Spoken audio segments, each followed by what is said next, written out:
Gift Biz Unwrapped, episode 313. This all came together and I was like, okay, maybe I should just start this as a business because it's something unique which people don't know here. Attention gifters, bakers, crafters, and makers. Pursuing your dream can be fun. Whether you have an established business or are looking to start one now, you are in the right place. This is Gift Biz Unwrapped, helping you turn your skill into a flourishing business.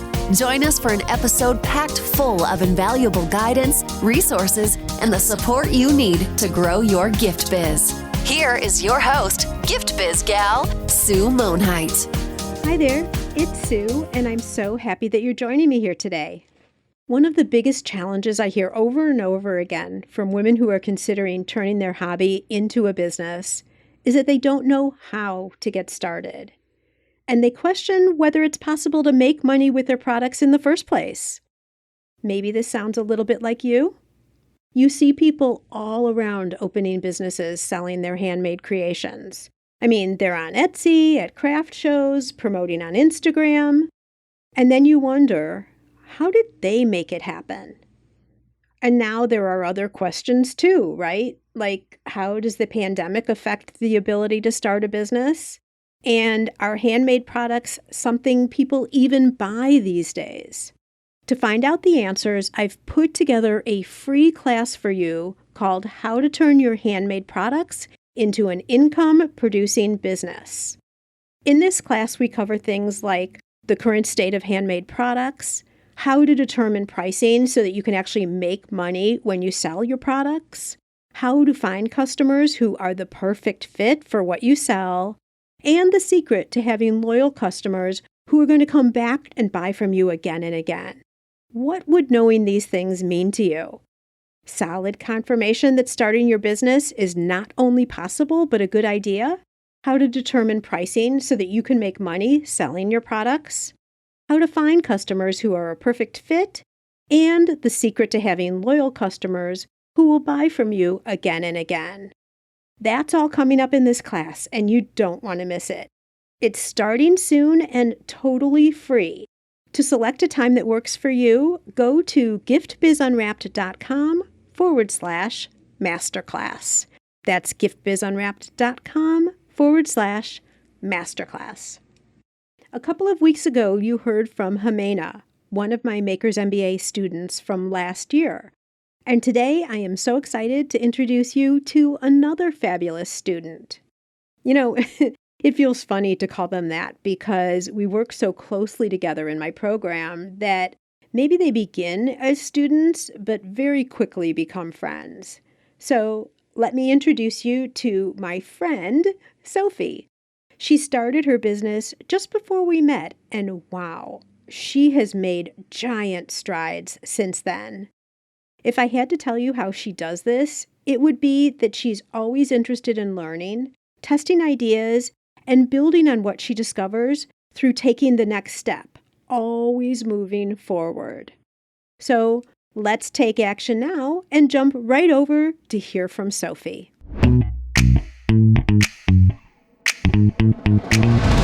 Today, I am so excited to introduce you to Sophy Lakshmanan. Sophy is the face behind Miss Papercraft, a paper quilling store making intricate jewelry, ornaments, and keepsake dolls. She paper quilled as a hobby when she was in India, making gifts for friends and family.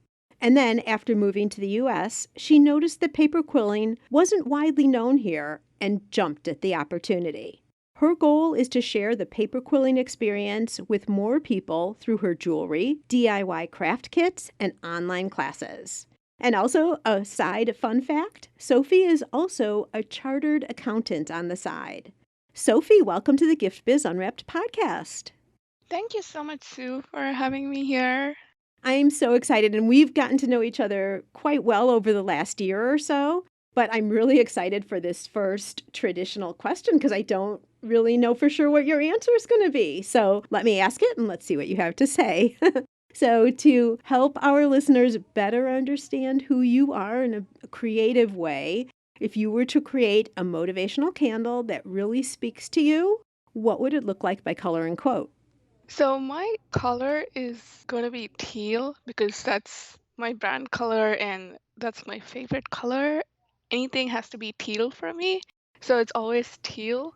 And my coat, I had to think about it. And what I usually see on a day-to-day basis is everything happens for a reason. We might not know why immediately, but eventually we'll know everything will fall in place and we'll get to know it. This is why this happened. A simple example, our interview, we were supposed to start half an hour ago, and then you had some network issues, and I was running a little late, but your network issues helped me finish up the things which I wanted to do in between. So it's like you didn't know why that happened, but then there was a reason for it because I was running late. So everything happens for a reason, kind of. Yes, But you don't always know what the reason is when it's happening. yes, Yeah, and I think that's a good point. The mystery is going to be revealed in the future. yeah, For us, it was really quick. It was in with 30 minutes. yeah.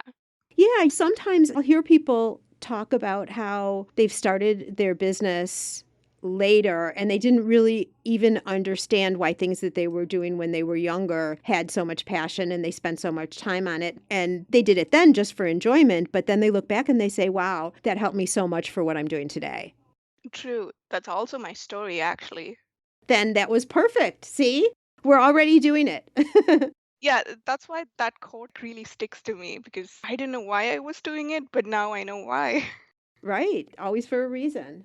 All right. Well, share with us a little bit of your journey into where you've gotten to today. So, my journey is I'm a paper quilling artist, as you said, and I started paper quilling way back in 2012. And that was just for fun to make some birthday gift for a friend. That's where it all started. I was looking up online on YouTube for something new to do, and this just came up, and I was like, okay, let me try that. It kind of worked out within half an hour. I could just make something and with something entirely new, which I hadn't done. I was so impressed with what I could do with that. So I started looking at more videos and doing more gifts. Since then, every gift I make, I would try to do something paper quilling in it because most people are not aware of it. So when they see something which is made of paper, which looks real, they're like amazed. And I just love that expression, seeing them. They're like amazed seeing the gift. And then I get to tell a story about how and what the gift is. And I remember that gift for a very long time. That is really true because that's happened to me. As I've gotten to know you over the course of this year, you will show some pictures online. And I'm like, wait, no, Sophie, is that paper quilled as a base or you paper quilled that whole thing? Like, it's astounding and amazing to me that that's all paper quilling. And now I've gotten to see it a little bit more and understand it better. But that exact experience that you just described happened.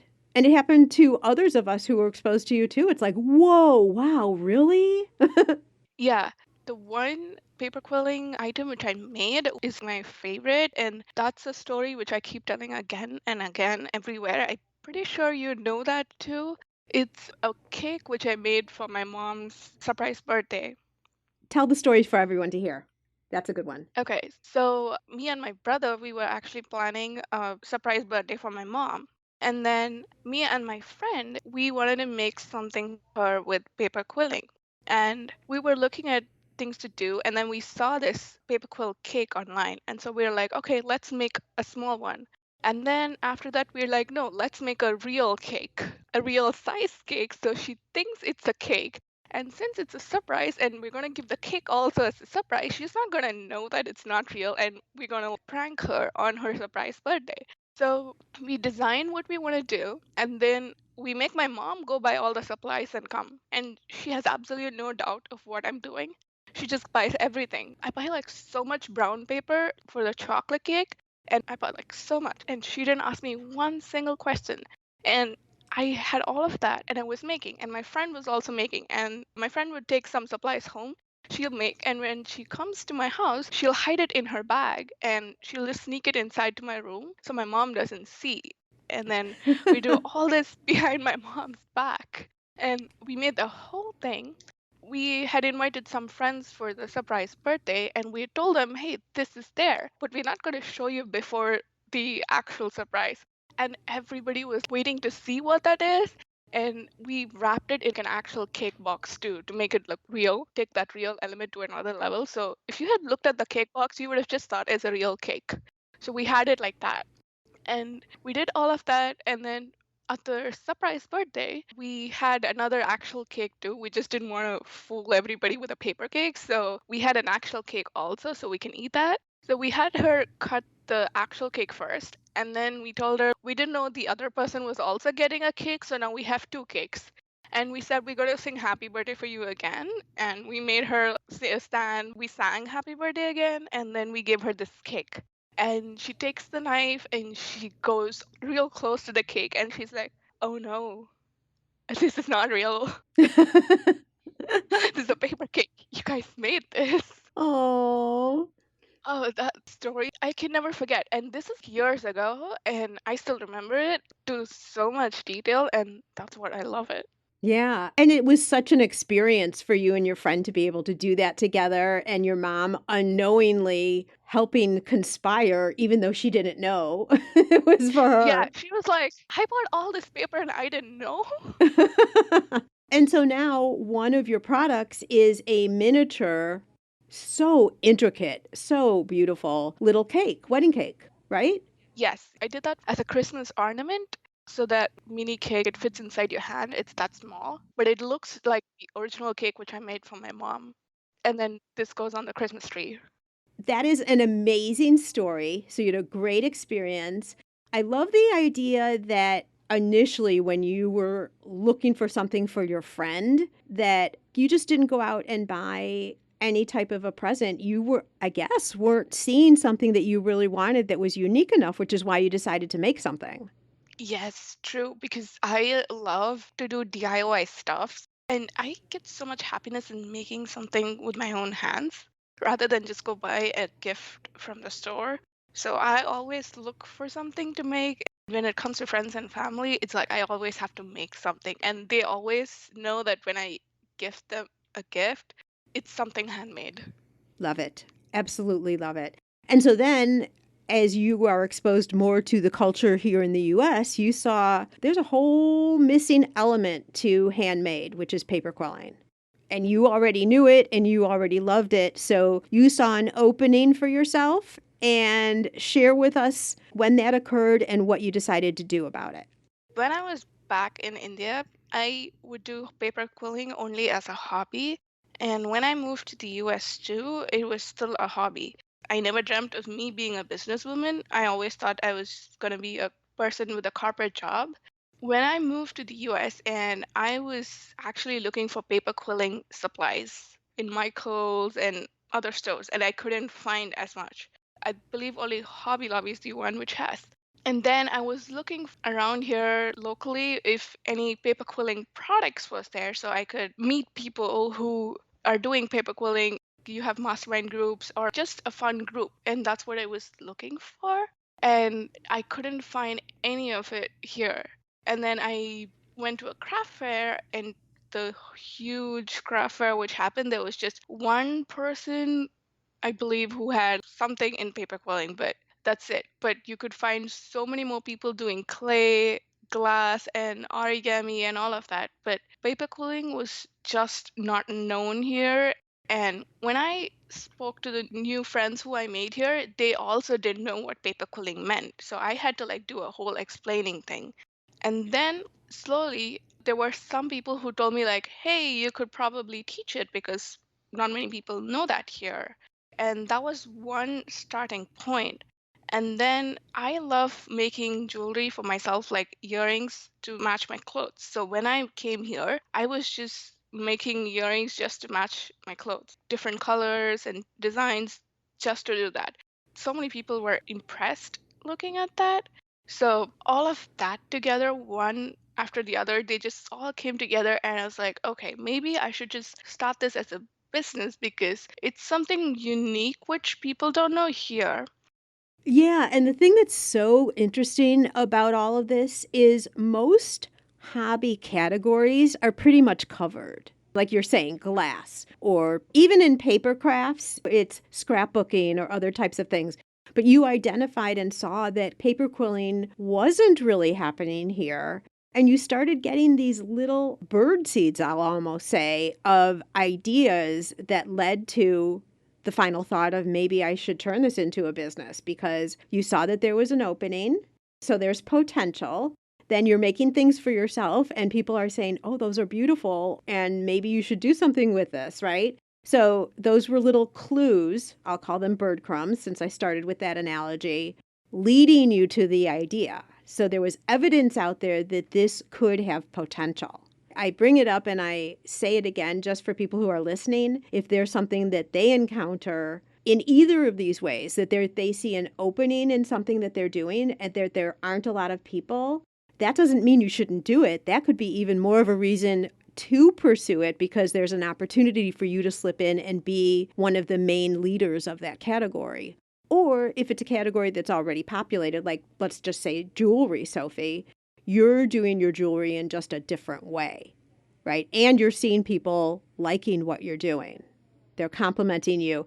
Did you have people asking you to make earrings for them? Yes, I have had that too. They would want a specific color, specific design, this theme.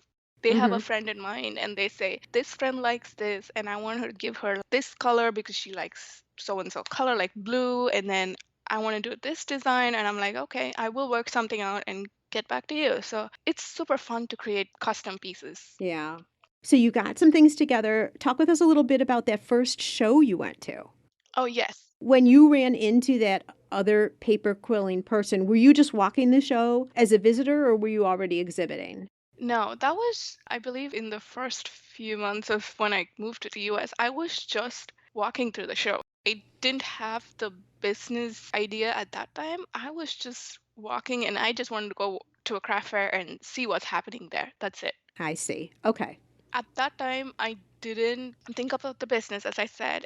And if I had known, I would have actually got her contact. So now I don't even know who she is, which is like I don't know where to go look for her because this happened like a few years ago, but I know there is somebody, but I don't know who she is.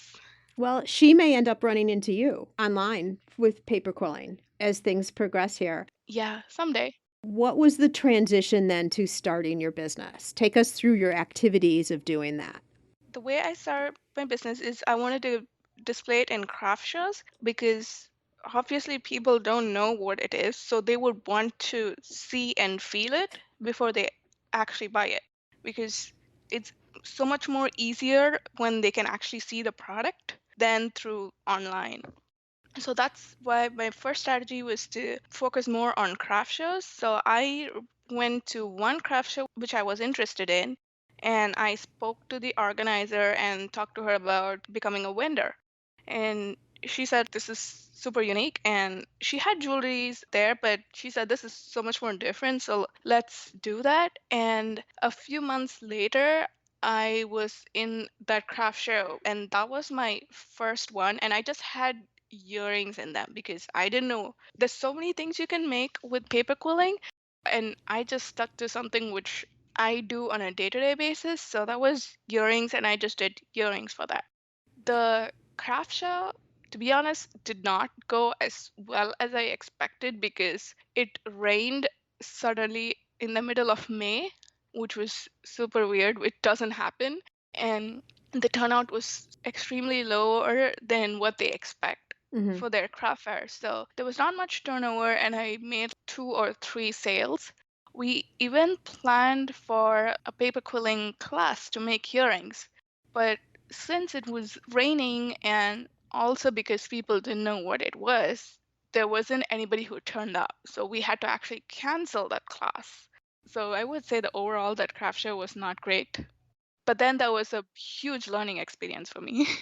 Give us a couple of the learning tips for people who are thinking of doing their first live shows. So I got to know how to set up a booth. It's only when you actually set up the booth, you come across all the problems, the smaller problems which come up, which you don't think ahead of time. There's so many things to it, and when we do it for the first time, you actually don't think about those possibilities. If it's windy, you need to have all the weights so your tent doesn't fly away, things like that. or if it's raining, you need to make sure everything is covered. There's so many things which you get to know only when you do an actual craft fair. So when I did the craft fair, though I didn't monetarily get much, I just learned so much by way of how to set up, how to interact with my neighboring booths, the vendors. I made some contacts there, so I still know them. I still do run into one of them out here. She's local to my place, so I do run into her from time to time. So I made some contacts. I know what I should do, how to display your prices. There's a way. If it's flat or if you have too many price signs, people are going to get confused. You need to invite people in one way to the booth, and there is a progression throughout your booth. So it's like a story kind. So unless you actually do it, you're not going to think about all these things. So that way I learned a lot. Yeah, and I guess I would say that each booth is going to be different too, based on the way you display things.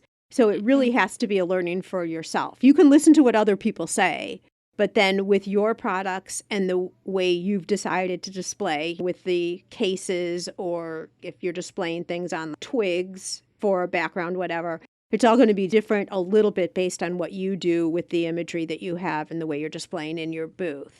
So I love what you're talking about here with this first show of it being so much more than just the sales. I mean, the sales too, and were 2 or 3 of those sales from strangers, There was one from a stranger, and the other two were from other vendors.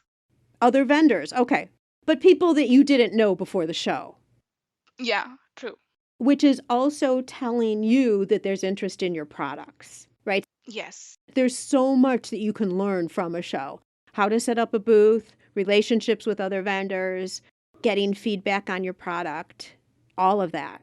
Yes. Yeah. Okay, so you did your first show, and what year was that? This was 2019, 2 years ago. Yeah, okay. And were you gonna make another comment about the show? Oh, no. So that was my first show. I was going to say my second show was also something similar, and it didn't go out great. Oh, no. What happened there? Was it a weather thing again or something else? No, the first one was an indoor thing and it was raining outside, so people didn't turn up. The second one was it was partly my fault because I didn't research about the foot traffic for that show. So I got to know later that was like not as much foot traffic as I wanted. Plus, it was extremely windy on that day. I couldn't keep any of my products upright. Everything had to be flat on my table. Otherwise, it's going to fly away. So I had to literally put everything down. Oh, dear. So learning. So what is your position right now about shows today? Now I'm pretty like comfortable. I know what I need, like the foot traffic. I need to research that. Needs to be a certain foot traffic. So I only then it's worth my time to go do the tent setup and do all the display. And then arranging the products in a particular way so it's not all over the place and they can see this is earrings and this is ornaments and this is that. So there's a clear categorization. And the biggest thing which I learned, which is I believe it's specific to me, is because I have to tell them that this is made of paper. Because I've had people ask me, oh, I assume this was made of wood. I thought this was made of clay. They just say something. No, it's made of paper. And then they're like, oh, okay, this is so different. And then they're super interested in it. But otherwise, they just assume it's something and they just walk away. Yeah. And that makes so much sense knowing your products and having some of your earrings. I could see where people Hmm. would think that it was wood, yet it is paper. And honestly, and I've told you this before, Sophie, I was surprised because the earrings that I've gotten from you are bigger than the normal size earrings that I normally wear, but they're so light. They're light Yes. and they're durable because however you coat it, industry secret probably for making your earrings, but you would think if they're earrings of paper, what, you're going to be able to wear them 1 or 2 times and then it's over? No, they're so durable. But I would think that they were wood. You're absolutely right. Yeah. And then my third craft fair was like the game changer for me because at that point I was just thinking people are not interested in paper quilling. They just don't know what it is and they don't want to buy it because until then I hadn't actually seen the reaction from people. So I was in that state. I didn't know that there was other factors which were actually causing the fact that nobody's coming and buying. So in the third craft fair, I had no expectations. It was a bigger craft fair though in our city, so I was excited for that, but I didn't know what to expect out of it. I made ornaments and earrings. It was a Christmas craft fair in 2019, and that was by far my best craft fair because my ornaments just sold out in the morning. There were like probably one or two left. Everything went off in like a couple of hours in the morning. That's it. And I was so surprised by that. What I did a little different from craft fair is every person who would walk by, I would say hello. I would say good morning. I would say just come in and look by. And then I would tell them that this is made of paper. I would be very specific to tell them that so they know it's made of paper. And the reason behind that was I started to realize that what I know about paper quilling is not the same what the customer knows about paper quilling. So I had to actually spell it out to them so they understand it. And that actually worked out. I had so many great conversations. I even had one person who found me on Etsy at that time because I didn't have a. So she found me on Etsy afterwards and she said she needs so many more ornaments because she just loved them. And that was my best craft fair. And what if you would have stopped after the second one? What if you would have just said, no, this isn't working? That's also true, but I'm so glad I did the other one. What made you decide to do it again? You had two that didn't turn out as well as you would have liked. I actually paid for it before. So that's why Oh, I didn't go back. I had to pay like 3, 4 months ahead of time to get in because I was a new vendor. So I had already done it. I had been to that craft fair the previous year. So I knew it was a bigger one at that time. So I was like, I'm just going to go all in on that. I had paid it before. well, I'm so glad you did. And I think what I'm hearing from you is each show you analyzed afterwards, what happened, what you might want to do differently for the next show, and then you go and implement that and then get better yet again. And then you saw now you have kind of a recipe for making shows work for you and what types of shows to look at and attend and all of that. All right, I have so much to talk with you about. We're going to move on because we could talk Okay. about shows like this Yeah, forever. I know. All right, what was the next step in the development of your business? What did you do after this? So now we're at the end of 2019. After that, I believe I had a month break. I was on vacation. And then when I came back, I started to look for craft shows again. But that was also around the time when the pandemic set in. Right. It was just before the lockdown started. So I was little like I didn't want to do craft fairs because it was going to be too much in person. And a few weeks later, anyway, the pandemic came and everything got shut down. So I was looking for a different way to sell. And my whole business was based on I wanted to do a craft fair so people can see and get to know. And now that was going to be something which I couldn't do right now. And I was looking for different things. That was also around the same time when I listened to your masterclass and your Maker's MBA. So I had listened to this 6 months before. And at that time, I didn't join Maker's MBA because at that point, it was around my second craft fair, I believe. And I was listening to so many podcasts and so many of these master classes. And at the end of every master class, I would be like, the person would sell some program for so many $1,000. And I'll be like, no, I don't want to do this. It just became a pattern. It was just becoming too much on me. So I was lost. And I had listened to yours 6 months ago and I didn't join. But then I was still listening to your podcast very frequently and I just loved your content. And I've told you this before. I was listening to somebody else's podcast and it was the same thing based on craft business, but then they made the podcast sound so sad. And right after that podcast, I was listening to yours back to back, and I'm like, this one feels so happy. The overall mood in the podcast was so different, and that was also a point where I started listening to more of your podcast. And I just loved the content, and you doing the weekly podcast is so amazing. And then when I did your masterclass, I believe in March, I instantly joined the Makers MBA because now I needed somebody to guide me to tell me, like, what's my other option, how else to go from there. That's why I came to Makers MBA at that point. Well, I love hearing that story again. And thank you for all the compliments. They make my day for sure. So I appreciate all of that. And as I'm listening to you talking about it, I remember me during that time because we were already doing the webinars, the masterclass. But in my heart, I was saying, do I shut all this down? How right is it to be talking about starting your business now and having people invest in it? Or should we shut it down? Like, what was the right thing to do? And I'm so glad that you talk about the fact that it came at the right time for you, because that just reinforces that keeping it open was right. And as you know, we had amazing people like in your group for last year. It was an amazing group of people. I appreciate you saying that because now I kind of feel like if we would have shut it down, you and I would have never connected. True. And that would be terrible. Yeah. Maybe we would have. Yeah, so what I want to say is that the Makers MBA actually taught me so many things which I never thought of. When I started in 2019, since I have learned the business side in like my education wise, so I knew I had to get some licenses before I start. So I'm like legally set. But what I didn't know is that I need to go do networking. I need to have a website to because that's my space, an email list, and all of those things were super new to me. And I didn't think as those were necessary.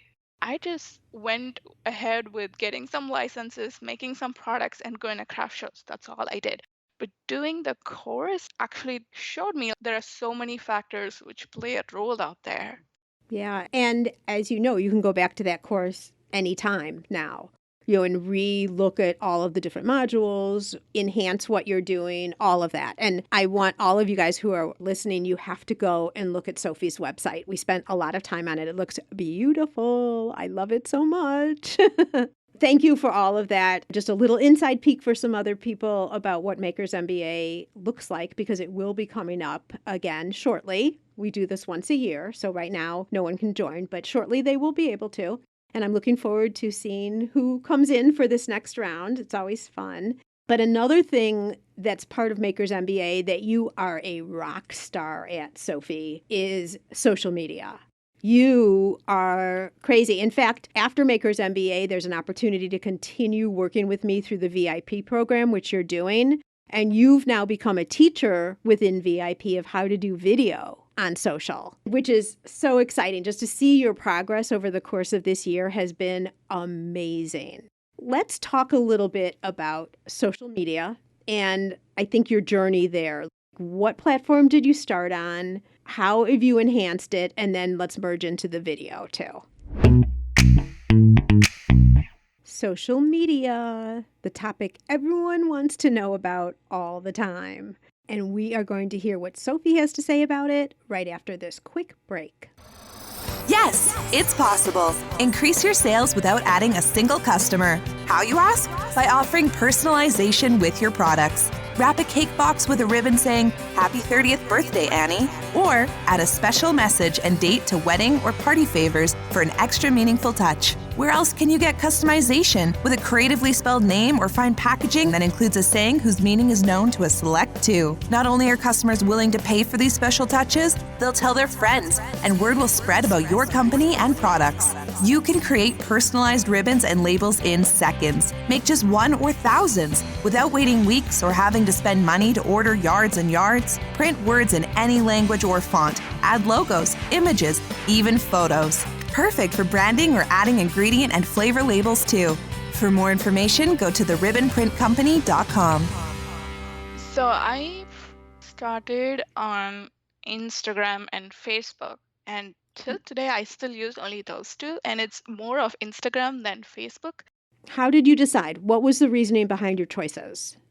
Because on a personal profile, I was using more of Instagram and I loved how it's just a photograph and just a caption below it. So I was more drawn towards Instagram than Facebook because Facebook was having so many things happening out there. They had the groups and then they had, I don't know, it was just the caption or just a picture and caption. And there was like so many things which I had to look at. And on my personal side, I was just more drawn to Instagram, so I just switched to Instagram for business. So, a good point for people who are listening, you felt very comfortable and you enjoyed that platform, which is why you gravitated there. Yeah, I need something which is broken down into a proper system so I can understand it. And Instagram made more sense to me because it was a photo with a caption. And it was pretty standard at that time when I was using it personally. Now there's so much more. But for me, I need something which is standardized and set. There should be a system behind it. Otherwise, it's difficult for me to comprehend. So that's the reason I chose Instagram. And till today, I am still preferring Instagram because I just love all the new features they put in there. But I will still say that social media is a struggle for me because you need to be more consistent with it. And I find it so difficult to be consistent because I do my small business as well as work my 9 to 5. So there are two things which I do, and there's so much on my plate. So it's still a struggle, but I love doing my Instagram, especially the videos. As you said, I love a new app where I have to go and find out what is this feature and how it works. So I love to go dig into all the new apps which come around, and I do look for new apps on Instagram and see what other people use. And that's how I came across the InShot app, and which I love till date to make videos, reels, all of it. And that's the app which I actually showed all of you how to use. It's so great.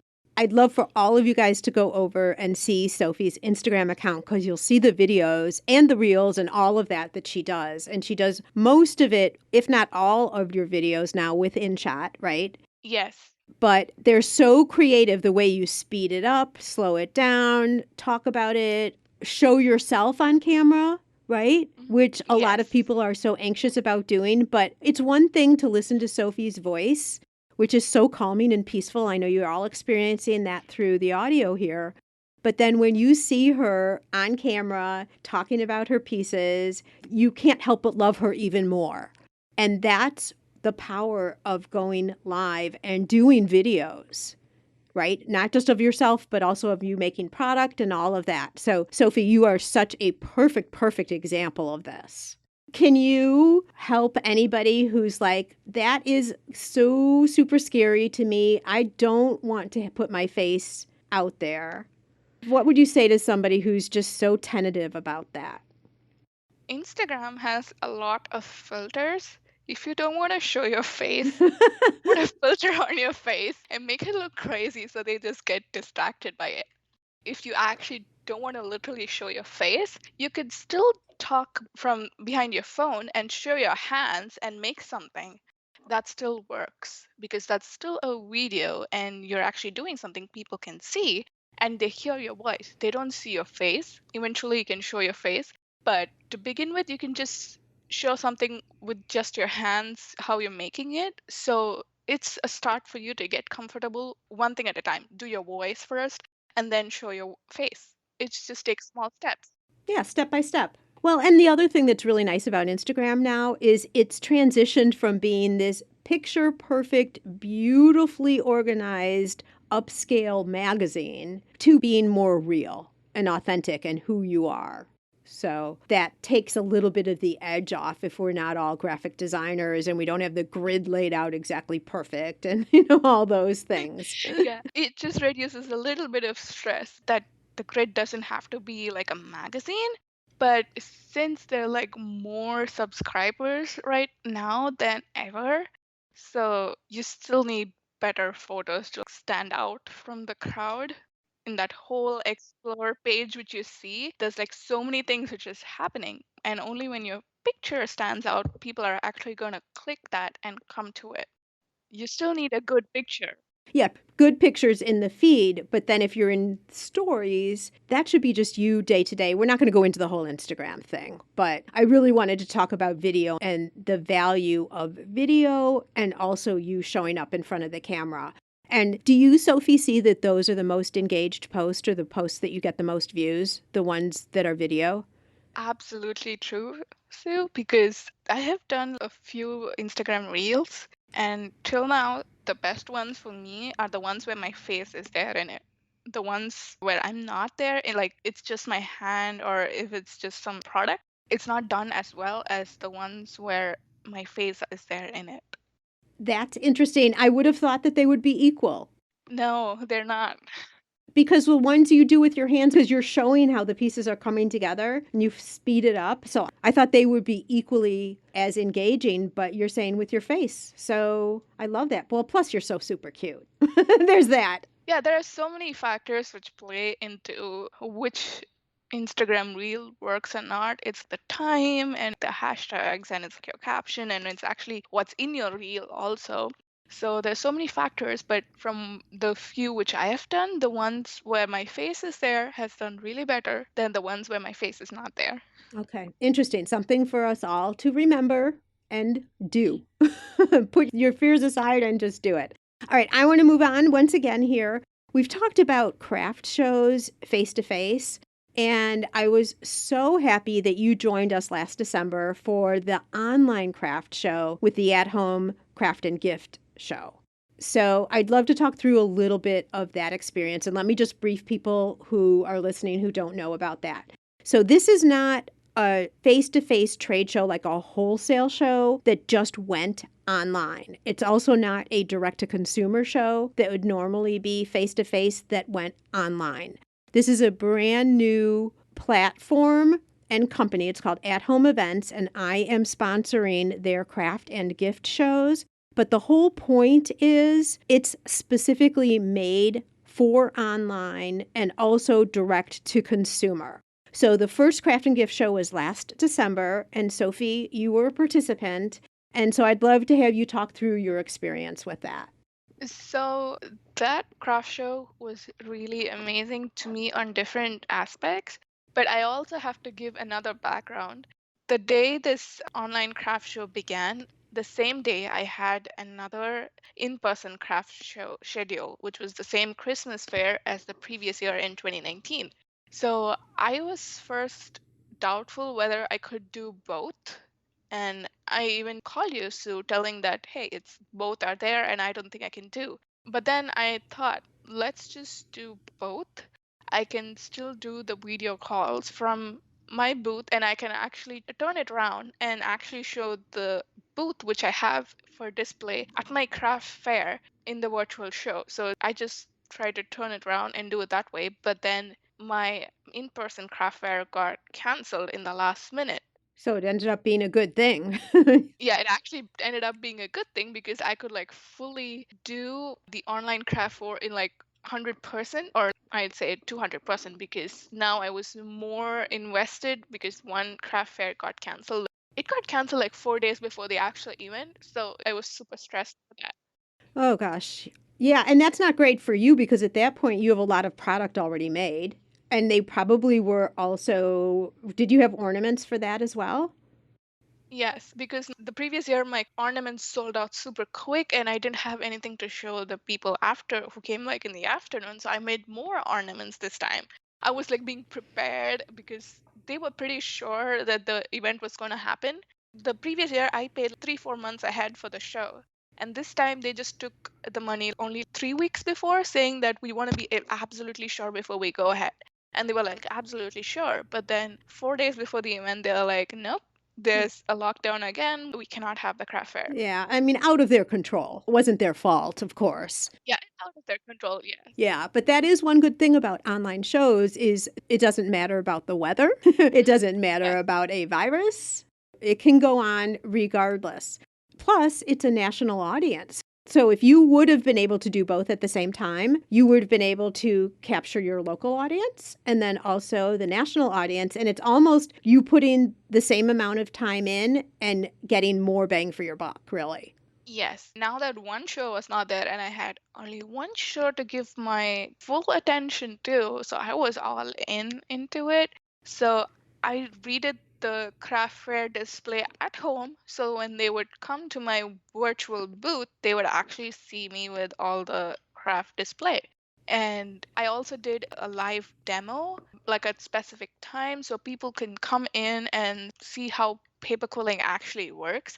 And the best part of all this is I could actually reach out to friends and family who are not in my place and tell them, hey, I am doing this and it's an online event. So you can also join in because until then, it was all local craft fairs and all my family was so far away. So they couldn't, even if I tell them, it's not that they're going to come over here for the physical craft fair. So having it online like gave me an advantage to tell them this is happening so you guys can join in from wherever you are.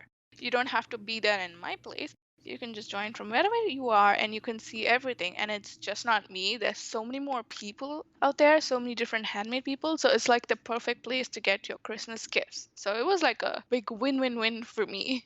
Well, and the other thing I'm thinking too is now that you're so active, and I know you're saying you need to post more and all of that, but you collected a lot of Instagram followers too, who now would have the opportunity to also show up and see you. Yes, it's a lot. I did collect some emails too, so I can email them now, which I didn't do before because I didn't know how to collect emails before. So it's like so many learnings happened over that one craft fair. Yeah, well, that is one of the great things, and that's one of the reasons why I am so, so excited about being connected with at-home events is, and you know this already, Sophie, but for people who aren't familiar with it, there are more and more people who are starting to do some of these virtual online shows because everyone's seeing that this is a good opportunity moving forward. The couple of things that At Home Events does differently is they do a lot of training behind the scenes to show you the elements to have in place. And one of them is to collect emails because we want this to be all inclusive of what you should be doing just as an overall business. So you took advantage of that. I know a lot of vendors did. And for some people, it was the very first time they'd ever taken emails. So it was the start Hmm. to the email list. The other thing that's different with this show is, as Sophie is referencing, that she could talk with people, there's a live element. So Sophie is at her home booth in this case, or you could have been at your show booth if you were doing both of the shows.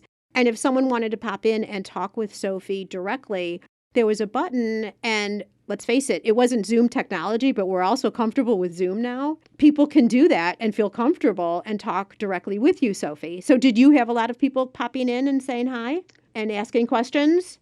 I wouldn't say a lot, but I had a few people who did pop in to see what it was. And I had a few people join in for the demo. So it was overall, it was fine because there were so many booths. So I understand if a person cannot go to every single booth, but I did have a few people who came in and they saw what it was. Mm-hmm.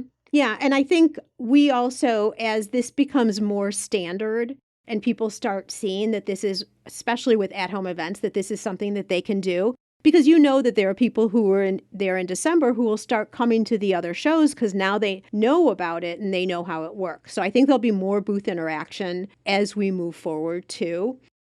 So, Sophie, I have to say, I really wanted to get into talking about your online DIY projects that you've started, but I don't think we're going to have time to cover it and do it justice. So I would love to have you back on maybe in a month or two where we can talk Okay. about that specifically because that's such a huge opportunity for you. And like I said, I'd like to dive deeper into it a little bit with your experience, how you came about doing it, and things like that. Because I think other people here, makers, they're not paper quillers, but other types of makers can be sharing their craft too of how to do things in addition to selling their products. It doesn't have to be one or the other.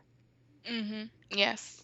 Okay, super. All right, so I would love for you guys, Gift Biz listeners, I told you you have to go back and see Sophie's website now. I'm giving you assignments. Website now and Instagram account just to see how things have evolved. her products, what she's doing. You've got to see it just for the picture quality, the videos, and all of that. But when you're looking, also consider the types of things that you could pick up, not by copying, but just as inspiration of what you can do for your own business too.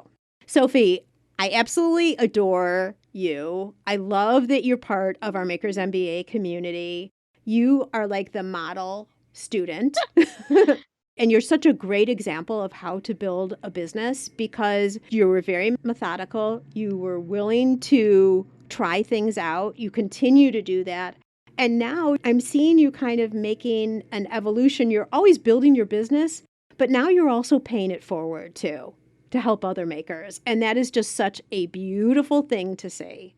So if you were to tell our listeners where they can go and find out more about you, where's the single place that you would want them to go? I would say Instagram. That's my first place, which I'm always there. So that's Instagram, and it's at the rate MISS underscore PAPER underscore CRAFT, Miss underscore paper underscore craft. Perfect. Wonderful. And what do you see as you move forward? What are you focusing on for this year and the future? So for this year, I am focusing more on craft kits, DIY craft kits, so people can experience paper quilling with their hands. Now that we spend a lot of time at home and we're just looking for new things to do, and paper quilling craft kit is something which is new for most people. For me, I take half an hour, but you have done that too. So I know it takes much more time for a new person to do. And it's not just one person doing, you can do that as a family. So in that way, you create like a family time and you get together and create memories making that. Absolutely. And so I've been making your snowflakes, and you say it only takes you half an hour to make a whole snowflake. Yes. I think the first time it took me 2 hours. I was also watching a football game though. So I did stop when there were good plays and I jump up and down and scream if my team is winning. Go Bears. But I bet you now I might be able to do it in an hour, maybe. I'm not sure. But the thing that's so cool about them, Sophy, is the finished result looks so much more intricate and complicated than when you put it together. I mean, it's such a big impression, but when you know the elements and you follow along with what you instruct, and you have a video as well, it's easier. But when you see the finished product, it looks like, oh my gosh, how did you even do that? Yes, that's the whole point. When people see the product, they're like, oh my God, this is so difficult. I don't think I can make this. And I don't have crafty hands and all that thing. But then when they actually do it, it's super easy. It's just a repetitive process. And when you put all that together, it looks something totally different. And that's what makes paper quill. Yeah, and then you feel really good about yourself too. Like, look at what I did, right? Yes. I mean, nobody knows when you show that to them that it's just a repetitive process, but when they see the whole product, they're like so impressed with it. Yeah. It's just amazing when somebody's impressed with what you do. Yeah. Well, and now you're making more intricate designs. So there's more and more. And I know you like that creative side. So I can just see this whole DIY kit expanding and expanding for you. So I love that that's where your focus is. And Gift Biz listeners, we will have Sophy back on. Are you willing to come back on again and talk about that? Of course, Sue, anytime. Okay, I don't want to be presumptuous and tell everybody without asking you first. So you heard it. Sophy says yes. So down the road, it's a couple months from now or so, we'll have Sophy back on and we'll talk about how she's decided to do this and what is all involved in that. So, Sophy, thank you so much. I really appreciate you coming on, being really honest and sharing with us some insights on how your business has grown. And I am just over the moon and proud and impressed with everything that you're accomplishing. So thanks again for being here today. Thank you so much for having me here, Sue, because I just love talking to you, and this is so amazing for me. And we're going to do it again. So there's the future. Yes, I know.